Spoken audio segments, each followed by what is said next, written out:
सास का घूंघट। ये है देविका।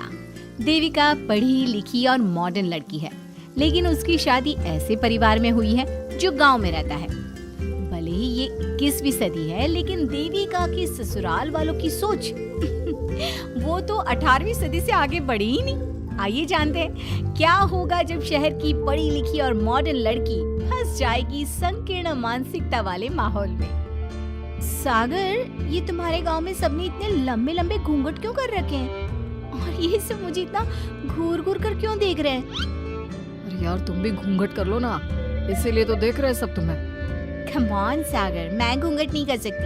तुम्हें पता है ना मैं कौन हूँ। लेकिन देविका, मेरे पिताजी, चाचा जी, बड़े भैया और जीजा जी ने तुम्हें बिना घूंघट के देख लिया ना तो बहुत गुस्सा होंगे और न जाने कौन कौन से फरमान सुनाएंगे। घर चलो, देखा जाएगा जो होगा। सागर देविका से कई बार कहता है कि वो घूंघट कर ले, लेकिन देविका सागर की नहीं सुनती और अपने ससुराल के दरवाजे पर पहुंच जाती है। जब देविका वहां पहुंचती है तो देखती है कि उसकी सास बिमला, चाची सास कम्मो और जेठानी सुजाता ने लंबा सा घूंघट कर रखा था, पर उनकी ननद बीना ने घूंघट नहीं किया हुआ था। लेकिन हाँ, उसने सर पर सलीकी के साथ दुपट्टा जरूर ओढ़ा हुआ था। सागर अपनी पत्नी को सबसे मिलवा रहा होता है, तभी सागर के पिता जोगिंदर बोलते हैं, सागर, तूने बहू को इस घर के तौर तरीके नहीं समझा। हमारे घर की औरतें बिना घूंघट के किसी पराये मर्द के सामने नहीं आती और तू इसे ऐसे ही ले आया। पिताजी, मैं समझा दूंगा। वो नई नई शहर से आई है ना, इसलिए उसे पता नहीं है। सागर की बात सुनकर उसके चाचा जी महेंद्र बोलते हैं, ये बात तो तुझे गांव में कदम रखते ही अपनी बीवी को समझानी चाहिए थी। हमारा गांव में बहुत नाम है। तेरी बीवी ऐसे गांव भर में घूमेगी तो क्या इज्जत रह जाएगी हमारी। ये बोलकर जोगिंदर और महेंद्र वहाँ से चले जाते हैं। शाम को घर की सारी औरतें खाने की तैयारी करती हैं। खाना तैयार हो जाता है, लेकिन घर की कोई भी औरत खाना नहीं खाती। बहुत रात हो जाती है, तब देविका कहती है, सासू माँ, खाना बने हुए तो देर हो गई, रात भी बहुत हो गई है, हम लोग खाना क्यों नहीं खा रहे हैं? अरे बहू, ये क्या बोल रही हो? हमारे यहाँ घर की औरतें तब तक खाना नहीं खाती जब तक घर के मर्द खाना ना खा ले। लेकिन इतनी देर हो गई, आप सबको भूख नहीं लग रही क्या? तभी देविका की जेठानी सुजाता कहती है, लग तो रही है, लेकिन यहाँ की यही रीत है, ये निभानी तो पड़ेगी ना। भाभी जी, ये रीत नहीं है, औरतों को प्रताड़ित करने का एक तरीका है। अगर इस घर के आदमी पूरी रात नहीं आए तो पूरी रात खाना नहीं खाओगी क्या? देविका ये बोलकर सीधा सागर के पास जाती है। सागर उसे समझाता है, देविका, यहाँ ऐसा ही होता है, तुम थोड़ा सब्र कर लो, पिताजी और चाचा जी आते ही होंगे, फिर हम सब खाना खाएंगे। सागर देविका को समझा ही रहा था, तभी देविका की ननद बीना आकर कहती है, सागर, खाना खाने आ जाओ, पिताजी और चाचा जी आ गए हैं। चलो देविका, तुम्हारा इंतजार खत्म हुआ। सागर खाने के लिए बैठ जाता है। जब सब खाना खाने बैठते हैं तो देविका भी बैठ जाती है। सागर धीरे से उसे कहता है, अरे देविका, ये क्या कर रही हो?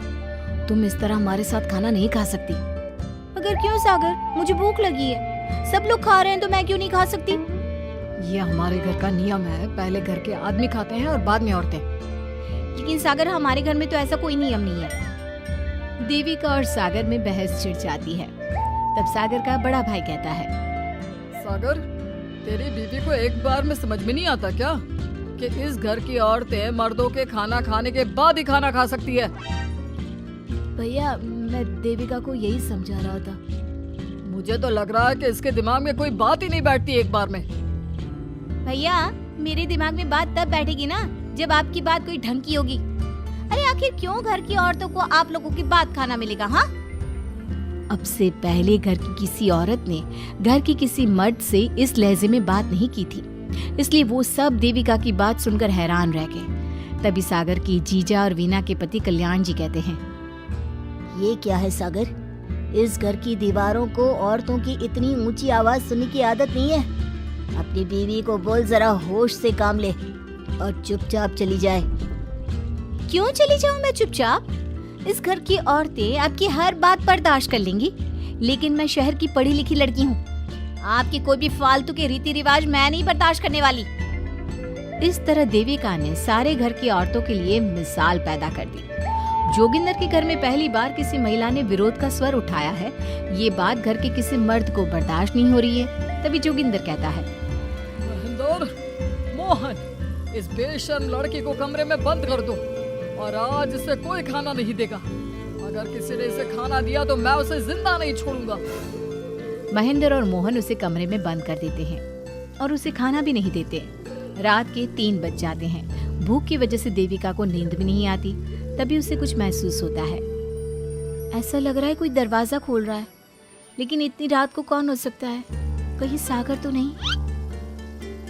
देविका उम्मीद भरी नजरों से दरवाजे की तरफ देखती है, लेकिन दरवाजा खोलने वाला सागर नहीं, बल्कि विमला और कम्मो है।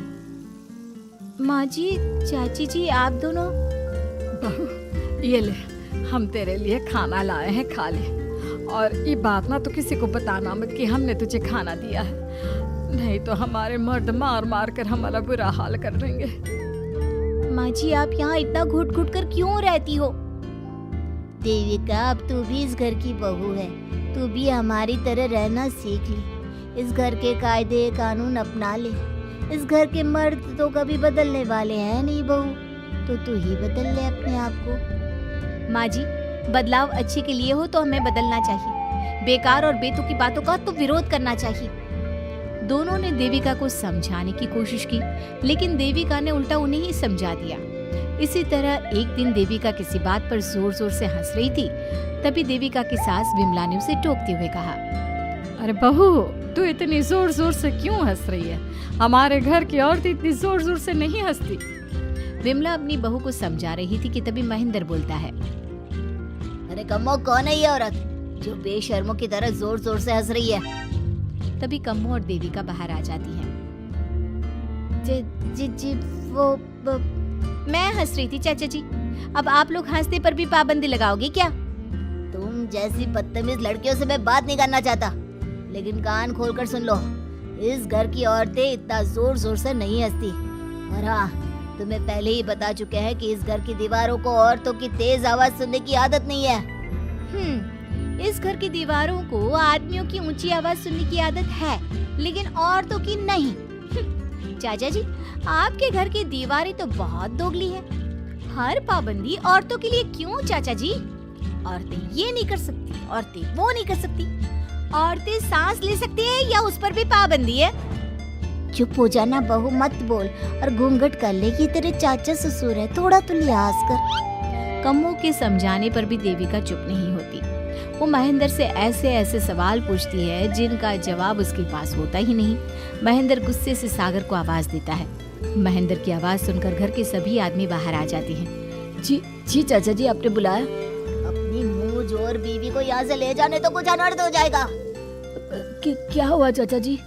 तेरी बीवी जिस तरह से मुझसे बात कर रही है, छोटे बड़े की तमीज नहीं है इसे। कम से कम 7 दिन तक ये कमरे से बाहर नहीं निकलनी चाहिए। अगर इसे मैंने कमरे से बाहर देख लिया तो किसी की खैर नहीं, समझे?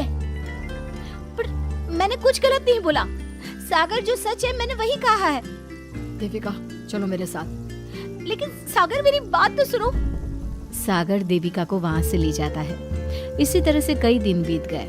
अब देविका अपने ससुराल में हर गलत बात का विरोध करने लगी, लेकिन जितना ज्यादा वो विरोध करती, उसके ससुराल वाले उस पर उतना ही ज्यादा अत्याचार करते।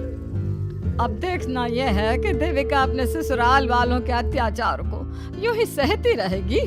क्या उसके ससुराल में घूंघट में औरतों का दम इसी तरह घुटता रहेगा? अगर आप इन सवालों के जवाब जानना चाहते हैं ना, तो हमें कमेंट करके जरूर बताइएगा। और हमारी स्टोरी को लाइक, शेयर और चैनल को सब्सक्राइब करना ना भूलें।